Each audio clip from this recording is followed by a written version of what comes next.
two major reasons why you should be very cautious before buying real estate in downtown St. Catharines.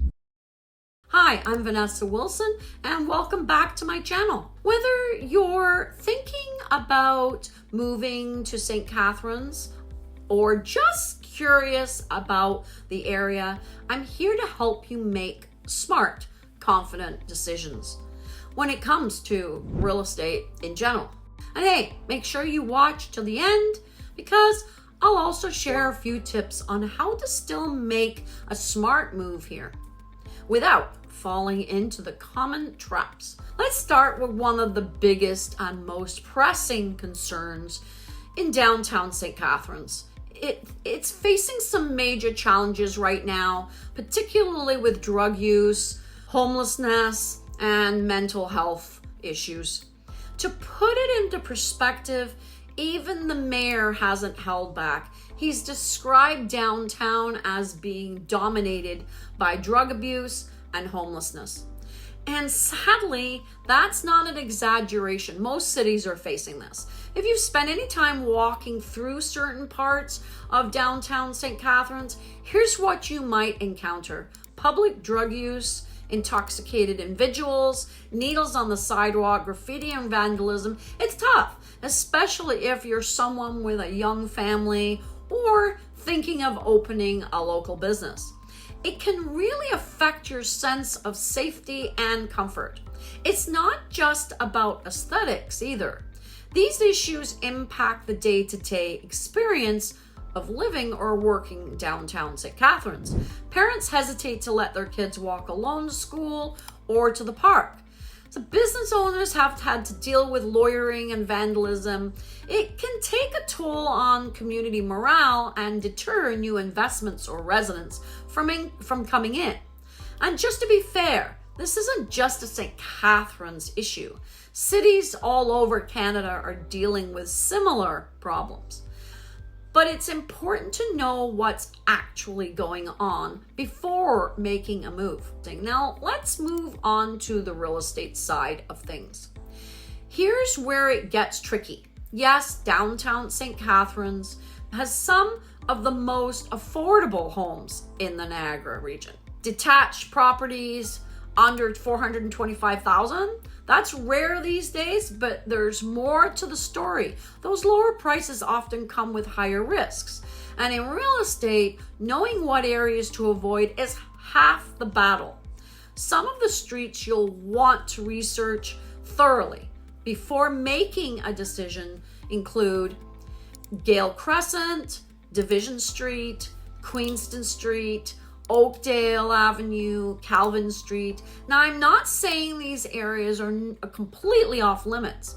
Some investors see opportunity in these lower cost areas, especially with the potential for long-term development. But if you're a first-time home buyer or looking to settle in with your family, it's crucial to understand what you're walking into. And it's not just about current conditions, it's about trends. If these areas have been experiencing a rise in police reports and community complaints, it could signal deeper systematic issues that will take years to address. I've included a link to the city project map in the video description below. It's a great tool where you can see real-time crime and incident reports by neighborhood. It's worth spending a few minutes clicking around before making any decisions. So now you might be wondering, why are home prices in some parts of downtown so attractive? Here's the simple answer to that. Older homes, higher density, and more ongoing safety concerns. It's a classic case of price reflecting the neighborhood's condition. Many of the homes in these areas are older, built in the early to mid 1900s, and while they offer charm and potential, they often need updates and surrounded by less desirable surroundings. But here's the good news. There are still amazing opportunities if you're working with someone who knows the area well. In fact, I recently helped a family find a place in Midtown. It was only a few blocks away from one of the areas we just mentioned. But the vibe was completely different, quiet, family-friendly, and super walkable. That kind of local knowledge makes all the difference.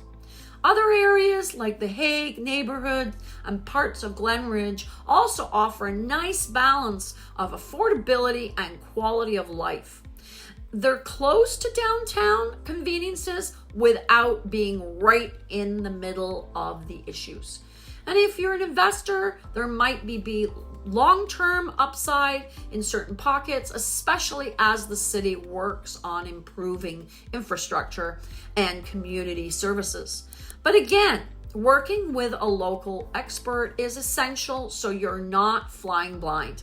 Before we close things out, here's one last bonus tip that could make or break your experience. Work with a local real estate agent, expert who truly knows the city, street by street. A good local realtor, or me, can tell you which are the areas are quietly up and coming, which streets to avoid at night, and where the best long-term value lies. You wouldn't buy a house blindfolded, right? So don't rely on just online listings or national trends. Lean on local expertise to guide you through what can be a really smart investment if done right.